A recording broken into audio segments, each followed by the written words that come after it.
With his movements restricted, Henry could only watch as the monster's fist flew toward him.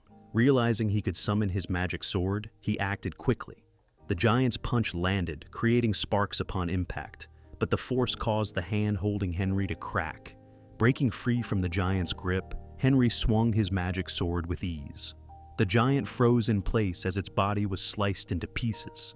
Landing firmly on the ground, Henry stared at the remains, declaring that it never stood a chance against him. As Henry turned his attention to the nearby portal, he noticed it sparking. Attempting to teleport, he found the spell ineffective. He guessed it was because he was in a different dimension, likely the underworld, and realized he couldn't use teleport to return to his own world so easily. While he contemplated his next move, something suddenly flew past him. Dodging swiftly, Henry heard someone praise his quick reaction. A smug, winged figure named Ganesiel appeared, holding sharp feathers. From his appearance, Henry concluded that Ganesiel was a celestial being. Confused, he questioned why an angel would be in the underworld. Ganesiel dismissed the question, saying it wasn't Henry's concern, and demanded to know if he was the one who killed Brilinta. Looking back, Henry realized the giant he had slain was Brilinta. Without hesitation, he admitted to killing it. Drawing his sword, Henry declared that Ganesiel would also pay for attacking him. Wasting no time, he leaped toward the angel and swung his sword with full force. His strike landed cleanly, shredding Ganesiel's wings like they were nothing. Ganesiel collapsed to the ground, screaming in pain and agony. Henry, towering over him, demanded answers, threatening to cut off the angel's remaining wings if he didn't cooperate. Trembling with fear, Ganesiel swore to reveal everything he knew. Pointing his sword at the angel's neck, Henry pressed him for the location of the gap that would lead back to the human world. Ganesiel admitted he knew nothing about the human world, but the gap Henry mentioned was connected to a dimension disaster, a rare occurrence in the underworld. He explained that these gaps appeared without warning, dragging any demons caught in them into oblivion. Henry, now puzzled, reflected on how the giant had specifically targeted him during the encounter. Ganesiel then revealed a shocking truth. Brilinta, the giant Henry had slain, was the chosen successor of the Demon King, selected by the demon god himself. This was because Brilinta had been granted the power to control dimensions. Henry suddenly realized he had unwittingly killed the Demon King's heir. Ganesiel confirmed this, and lamented that it should have been his destiny to eliminate Brilinta. When Henry asked why, Ganesiel admitted he had been the second choice for the position of Demon King after Brilinta. Surprised, Henry questioned how a celestial being could aspire to such a role. Ganesiel confessed that he had once been an archangel, but was banished to the underworld. His dream was to become the Demon King, wield the power to control dimensions, and return to the heavens to take revenge on those who had cast him out. After hearing Ganesiel's story, Henry assumed that killing Brilint made him the next Demon King. However, Ganesiel dismissed this idea, explaining that only a candidate chosen by Lania, the avatar of the demon god, could ascend to the throne. Henry, undeterred, demanded to know where he could find Lania. Ganesiel sighed in exasperation, questioning Henry's audacity to seek an audience with someone even more powerful than the Demon King. Ignoring the warning, Henry grabbed the angel's wings and threatened to pluck the feathers unless Ganesiel took him to the demon god Lania. Henry dashed forward while holding on to Ganesiel's wings. He paused briefly, commanding the fallen angel to take the lead. Shortly after, Ganesiel announced their arrival. Henry halted in front of a temple said to house the demon god.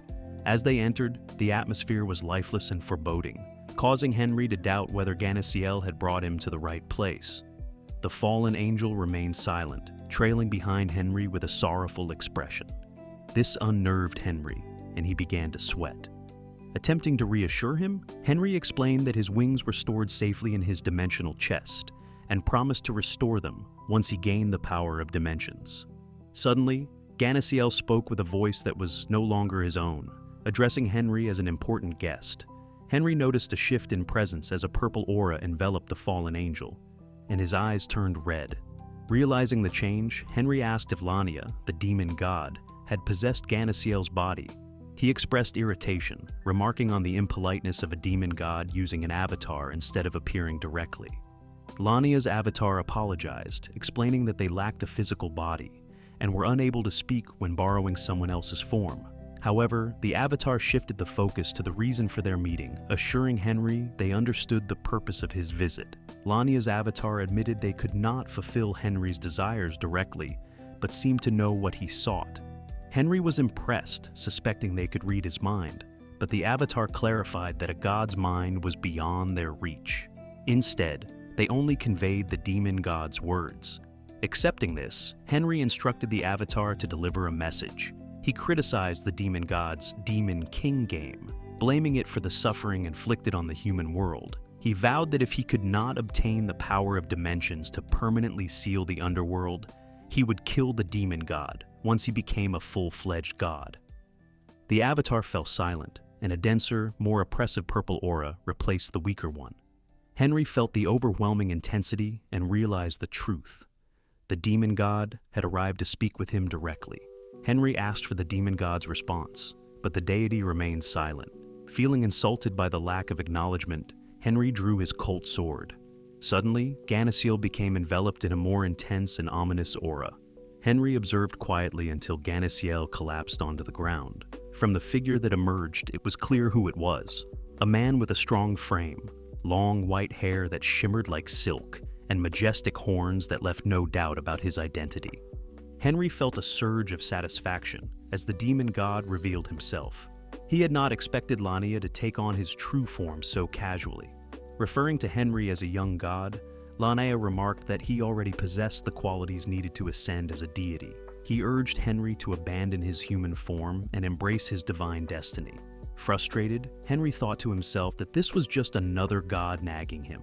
Unmoved, he presented Lania with two options. Either recognize him as the new Demon King and bestow upon him the powers of dimensional control, or he would close the gateway to the underworld and return to the human world.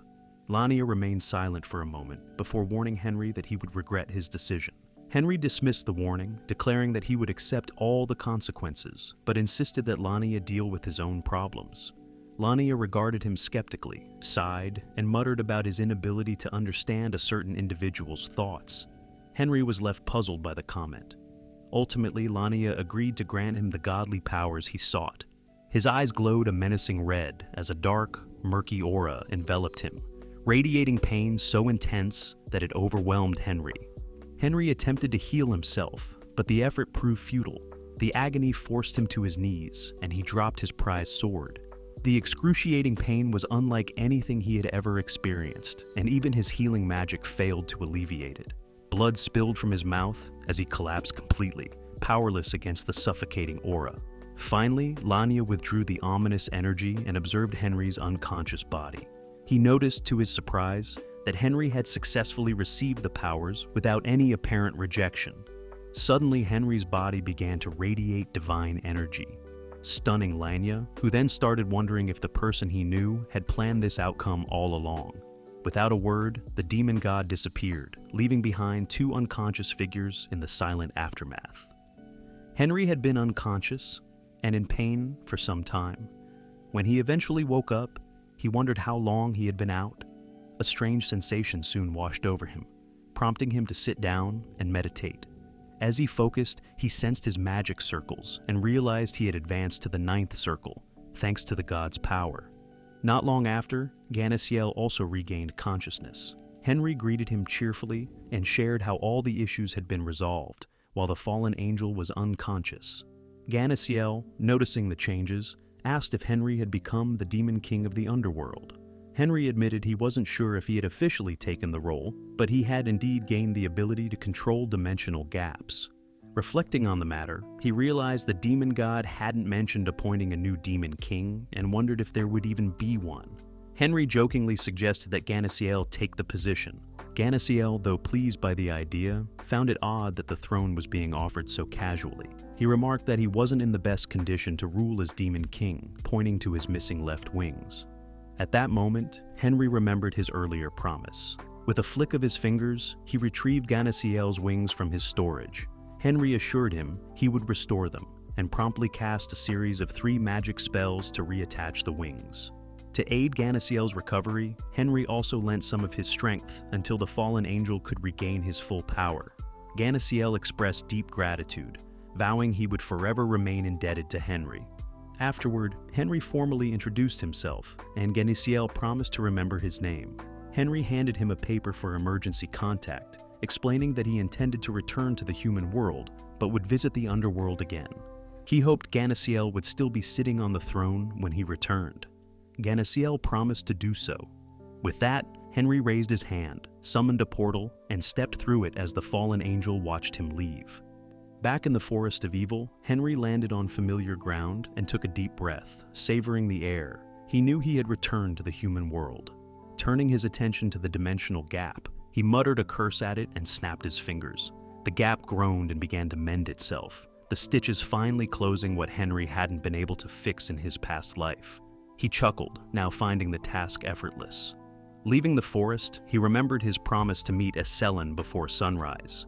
However, seeing the sun high in the sky, he realized he had failed to keep it. Meanwhile, in Fort Caliburn, Eselen was sleeping soundly.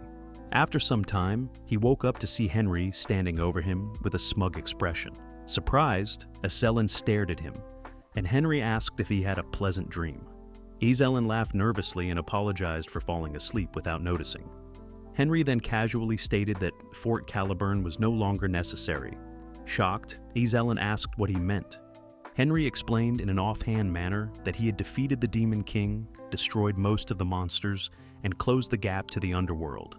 Eselen couldn't believe what he was hearing, especially after just waking up. Henry anticipated Eselen's doubt and offered to prove it. When Eselen asked how, Henry flicked his finger without a word, transporting Eselen, bed and all, to the Forest of Evil. Once dark and monster-infested forest had become bright and full of life. Eselen climbed out of his bed, overwhelmed by the sight of the forest, now restored and flourishing. Tears filled his eyes as he asked if it was truly possible. Henry watched silently as the general cried in joy. Eselen then thanked him for fulfilling his lifelong dream. Word quickly spread throughout Fort Caliburn about the transformation of the Forest of Evil. It was officially announced that the monsters and the gap to the underworld were gone. Excited soldiers rushed outside the fort's walls, marveling at the forest, now lush and green. Later, in Mushu's meeting room, Henry convened another discussion. He informed the group that Arthur's was no longer a threat, but pointed out the growing tensions between the locals and the refugees who had settled at Mushu. He also noted the need to deal with remaining fanatics. Ban agreed and asked if Henry, as the god of magic, had any plans to address these issues. Embarrassed by his new title, Henry laughed and urged them to address him as they had in the past. Henry then revealed his idea of creating a new nation and becoming its ruler. This announcement surprised everyone in the room. Ban supported the idea, agreeing that a new country with a fresh dynasty could emerge, led by Henry himself. The generals also gave their approval without hesitation. Pleased with their agreement, Henry announced that he had some plans to share. He intended to reorganize the military, emphasizing that there was no need to focus on integrating refugees formally. Instead, his priority would be maintaining public order. Henry explained that he wanted to replace the voluntary military system with a draft, obligating all citizens of the new country to serve. The generals quickly realized that Henry was proposing a system similar to that of certain real-world nations, where military service was mandatory. Henry confirmed it was true, claiming that nothing instilled a stronger sense of ownership than the obligation to serve the country. The general couldn't help but agree. Henry also had no plans to establish a state religion in the new country he was building, a decision that surprised many. He believed that introducing a state religion would lead to conflicts between different cultures, potentially resulting in wars over which religion should dominate. Ban agreed, noting that it wouldn't make sense for people to follow other religions when a god himself was founding the country to save the world. Even the wizard couldn't argue with that reasoning. Henry then instructed everyone to postpone the declaration of the new nation, focusing instead on solving the food shortage and eliminating the blind believers. 6 months later, in the snowy tower of Salgera, screams of pain echoed through the basement. A wizard analyzed something intently, while others cast spells on a subject. A man's arm fell lifelessly to the floor. The old man observing the process expressed disappointment, as mental recovery experiment 3-48 ended in failure. They were frustrated, feeling as though they were becoming murderers with no progress to show. Despite their moral concerns, the experiments on the blind believers continued. Meanwhile, Henry summoned the frog merchant, who appeared as usual, sleepy and unbothered. The frog asked what Henry needed this time. Henry inquired if the merchant remembered Draken, explaining that he required one of his possessions. Without hesitation, the frog pulled an item from his vest pocket and handed it over casually. It was something Arthur had once given Draken as a token of loyalty. The frog merchant noted how things seemed calmer than before, but warned Henry that he would charge for every service in the future. Henry had no choice but to agree. Henry worried that more blind believers were dying, and the wizards conducting experiments were growing increasingly exhausted. He decided he needed to consult the maker himself to solve the issue. Placing the item he had just received on the floor, a magic circle suddenly appeared.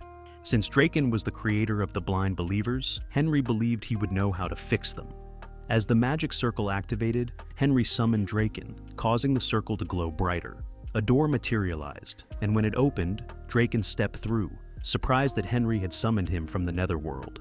Draken asked what Henry needed, and Henry declared he would only ask once. He inquired about how to restore the blind believers to their original state. Draken laughed, questioning whether he should reveal the answer, and claiming that Arthur's would inevitably kill Henry. Henry, realizing Draken was unaware of recent events, informed him that Arthur's had already been defeated. Despite this, the blind believers had not returned to normal, which was why Henry needed Draken's guidance. Draken grew angry, accusing Henry of lying since he believed Arthur's could not lose to someone like him. In response, Henry casually displayed his advanced magic circles, leaving Draken speechless upon realizing that Henry had reached the 9th circle. The truth dawned on Draken, and he fell to his knees, begging for Henry's forgiveness. Henry pressed him for the solution, but Draken stammered and admitted he didn't know how to fix the problem. Henry was shocked and began ranting about how poison makers typically created antidotes alongside their poisons. He couldn't fathom why Draken hadn't done the same. Lowering his head further, Draken apologized, explaining that he had created the blind believers by chance, and without fully understanding how. Henry fell silent, though his anger radiated, making Draken uneasy. Sensing an opportunity to escape, Draken retreated behind the netherworld's door and disappeared from Henry's sight. Left alone, Henry sat silently in his chair, pondering what to do about the blind believers. He wondered if time travel could offer a solution. That fleeting thought sparked a sudden realization, and Henry declared it a brilliant idea. A familiar dimension door soon opened in heaven, and Henry stepped out casually, taking in his surroundings. The mysterious landscape confirmed to him that he had indeed arrived in heaven. He believed that if anyone could help him turn back time, it would be the God of heaven. With that power, he could restore the blind believers to their former, normal selves. Suddenly, an arrow shot toward Henry, but he sensed it easily. He quickly conjured a magic shield, blocking the arrow before it landed on the ground and dissolved into smoke. Realizing something was nearby, he looked up. In the sky, he saw figures armed with bows and arrows. Upon closer inspection, he recognized them as baby angels. "Sorry, Henry, but they looked like cupids to me." The angels, who initially looked adorable, suddenly transformed into violent, menacing figures and prepared to fire another volley of arrows. Henry grew concerned, knowing that despite their appearance, these angels were undoubtedly older and more experienced than him. He decided to let Clever handle the situation. Clever appeared immediately, acknowledging the order, and began transforming his form. Moments later, he stood as a black knight wielding dual blades. Without hesitation, Clever charged forward, slicing through everything in his path with hostility. The angels that Clever struck down transformed into grotesque horned creatures, revealing their true forms as gargoyles. Henry realized they had disguised themselves to lower his guard. Once all the creatures were defeated, he praised Clever for his efforts and dismissed him. Suddenly, an eerie sound echoed through the area. Henry recognized it as music from an instrument, but couldn't pinpoint its source. To his shock, the injured gargoyles began rising one by one, their wounds vanishing as though they had never been hurt. Noticing the magical circles glowing behind them, Henry understood that the God of Heavens had granted them the power to reverse time. The gargoyles resumed their assault, firing arrows directly at Henry, who was momentarily unprepared. A burst of light exploded where he stood, and the gargoyles watched intently as the dust cloud slowly cleared. Before they could react, an even brighter light engulfed the area, blinding them. This radiant spell disintegrated the gargoyles effortlessly, reducing them to nothing. Henry emerged from the attack completely unharmed. Observing the gargoyle's grotesque forms, he questioned whether such demonic creatures could truly be celestial beings. The mysterious sound played again, and this time, Henry remained alert. Summoning the Colt sword, he leaped into the sky and hovered, scanning his surroundings. He called out, demanding that whoever was hiding and playing the instrument reveal themselves. Someone directed Henry to look to his side. Gritting his teeth, Henry glared at the person playing an instrument. A blonde, winged figure introduced himself as Viltus, the archangel of virtues and the fifth ranked in heaven. He claimed to be holding a lyre, calling it an extraordinary instrument. Viltus addressed Henry as an imperfect god and advised him to stop struggling. Henry, defiant, retorted that he hadn't even started yet and found it strange to be told to stop already. He called Viltus peculiar and warned him not to act friendly when they didn't even know each other. Viltus responded calmly, stating it wasn't surprising since Henry had repeatedly revealed his identity. Confused, Henry questioned when that had ever happened. Viltus admitted he hadn't witnessed it himself, but said the god of heaven had seen everything and informed him about Henry. Following Viltus's gesture, Henry looked toward a bright, sun-like glow hidden behind the clouds. Viltus explained that this marked the 6th time Henry had made the same choice, as the god of magic had done so 5 times before. Stunned, Henry realized he had been repeating the same event 6 times. Viltus urged him to make a different choice this time. Finally comprehending the situation, Henry grew furious and shouted at the god of heaven. He opened a dimensional door and escaped. As he fled, Henry pieced it together. Time had been rewound repeatedly by the god of heaven. Watching him go, Viltus smiled, seemingly satisfied that Henry had understood the truth. Later in the underworld, Henry finished explaining the situation to Ganasiel, the fallen angel, who now served as the demon king of the underworld. Ganasiel listened carefully and stated that Viltus was using the power of a divine item granted by the god of heaven. Curious, Henry asked what a divine item was. Ganasiel explained that each divine item possessed unique abilities. In this case, it was the power of the lyre that allowed Viltus to control the baby angels, known as Cupids, and revive them repeatedly. Ganasiel recalled that heaven consisted of 9 ranks of angels. Among these, Viltus belonged to the 5th rank, part of the middle order. The god of heaven, however, held the highest position at the 9th rank. Ganasiel himself had once been the head archangel, ranked 8th before his banishment and fall from heaven. So he was basically once the 2nd strongest in the heavens. Since Henry had already experienced the power of the god of heaven, Ganasiel warned him against confronting the deity alone. He emphasized that the god of heaven could manipulate time to foresee and control nearly all possible outcomes. Henry, confused, asked for clarification. Ganasiel explained that, as an individual, one could only lose because the god of heaven could rewind time and counter any action. However, if an army were involved, the sheer number of variables could overwhelm even the god of heaven. This unpredictability, Ganasiel believed, would make a difference. Ganasiel revealed his plan to gather and lead an army to exact revenge on the heavens, the reason why he wanted to become the demon king of the underworld. Henry paused for a moment to think things through. After a minute, he asked Ganasiel to hear him out, even if his words might sound strange. He extended his hand and requested Ganasiel's strength. The current demon king, caught off guard, smiled in surprise. Without hesitation, Ganasiel took Henry's hand, finding the proposal thrilling. He laughed at the thought of a god and a devil king candidate joining forces, hinting at it as ironic. Henry affirmed this with a confident smile. Together, they solidified their alliance, united by a shared goal to face the god of heaven. That concludes this part of the recap. Please don't forget to like and subscribe to see what happens next. If you want to see the next part, let me know in the comments section below. Till next time.